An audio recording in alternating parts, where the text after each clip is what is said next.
Hi guys, Sportsier Newsbriefs. Donnarumma didn't sign with PSG for money. Kane, 3 goals away from overtaking Rooney as England's top scorer. Vinicius, I learned a lot from Neymar, Ronaldo and Benzema. Morocco's Harit will miss the World Cup. Cricket could return to Olympics with 16 T20 competition. Qatar announces shock beer ban at World Cup stadiums. Rafael Nadal ends ATP Finals on a positive note. Now news in details. Donnarumma didn't sign with PSG for money. Many people criticized Gianluigi Donnarumma for signing for PSG. It was rumored that he changed teams for money. However, his agent Raffaella Pimenta has denied these rumors. He did not leave Milan for financial issues. He overcame his difficulties at Paris Saint-Germain. His decision was a sporting one, to test himself and improve his experience, she said. She was also asked about Donnarumma's professional future. His future is uncertain. The former Milan goalkeeper arrived in Paris having won the Euro with Italy and received the Goalkeeper of the Year award before the start of the 2021-2022 season. Kane, 3 goals away from overtaking Rooney as England's top scorer. Just 2 goals separate Kane, 51, and Rooney, 53, who holds the record as England's top scorer since surpassing Bobby Charlton's 49 goals in a Euro 2016 match against Switzerland in September 2015. Rooney's last goal came on a painful day for England when the United striker made it 1-2 against Iceland in the round of 16. This defeat was also Rooney's last goal as an international player and he left his tally at 53. Kane needs just 2 goals to match Rooney and 3 to overtake him. The Tottenham Hotspur player, who is now in his late 30s, was asked to score more goals in the big moments. Vinicius, I learned a lot from Neymar, Ronaldo and Benzema.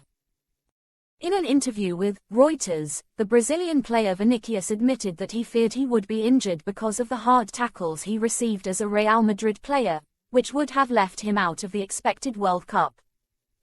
You can come strong, but they were being dirty with their challenges. Rodrigo and I suffered a lot in those last games and feared the worst, to get injured and miss the World Cup. What happens off the field stays on the field, but it went too far. When you start to become an important player, rivals come after you harder. You have to learn to deal with that, Vinicius said. He explained that many teammates have helped him to be a better player. I learned a lot from Neymar when he played for Barcelona, he suffered a lot too. Cristiano Ronaldo, when he played for Real, suffered a lot too. But it was Karim Benzema who told me to stay calm and have peace of mind, because if the rivals are chasing you, it is because you are relevant, because they are afraid of you. Morocco's Harit will miss the World Cup. Haritwill miss the World Cup after being unintentionally injured by Axel Disasi in the match he was playing for Olympique de Marseille against Monaco. Olympique Marseille confirmed that the midfielder has already undergone surgery and he will miss the rest of the season. Harit left a message on his social media about how he is dealing with this tough time. I waited a bit before speaking out because I needed time for myself with my loved ones. As you can imagine, beyond the physical pain, it's hard to realize that the dream of a World Cup is flying away just a few hours after having been able to live it. Cricket could return to Olympics with 16 T20 competition. Cricket could return to the Olympics at the Los Angeles Games in 2028 with a 16 T20 competition in both the men's and women's game.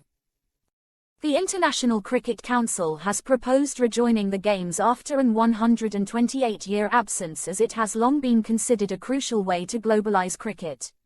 In most countries, funding for sport is concentrated upon Olympic sports, meaning that such funding has been closed off to cricket.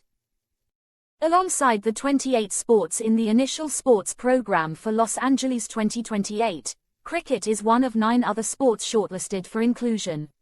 A final decision on which sports will feature will come next year, with the core program of sports expected to be finalized around September.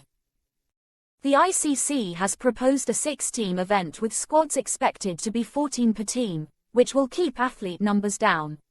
It is understood that the men's and women's events could be played after each other, rather than concurrently, which would be a way to limit costs. The envisaged format would be of 2 groups of 3 with the top 2 teams advancing to the semi-finals. There would then be the final, the battle for the gold medal, and a third-placed playoff, which would determine who claimed bronze. Qatar announces shock beer ban at World Cup stadiums. Beer will no longer be available to fans around stadiums at the World Cup after FIFA was forced into an embarrassing U-turn by Qatar's ultra-conservative rulers. Yet FIFA and the Qatari organizers will still permit premium customers in hospitality at stadiums to drink as much as they want. Hospitality boxes cost about £19,000 per game. Just 2 days before Qatar faces Ecuador in the opening match of the tournament, the country changed its mind about allowing supporters arriving at venues to buy alcohol from stalls outside. It is understood that on the eve of the tournament, and faced with the reality of widely available alcohol, Qatari organizers felt that they could not expect visitors from the Middle East and Southeast Asia to be mingling with fans drinking in public. Rafael Nadal ends ATP Finals on a positive note. Rafael Nadal finished his ATP Finals campaign with a victory over Casper Ruud on Thursday night in Turin, ending a 4-match losing streak. There was nothing to play for in terms of the tournament, with Nadal already eliminated after defeats by Taylor Fritz and Felix Auger-Aliassime, and Ruud guaranteed to win the group to progress to the semi-finals. But, aside from extra ranking points and prize money, Nadal's 7-5-7-5 victory also gives him something to hang on to as he turns his thoughts to preparing for next season. For more sports updates, please keep watching our YouTube channel Sportsia or visit our Twitter handle.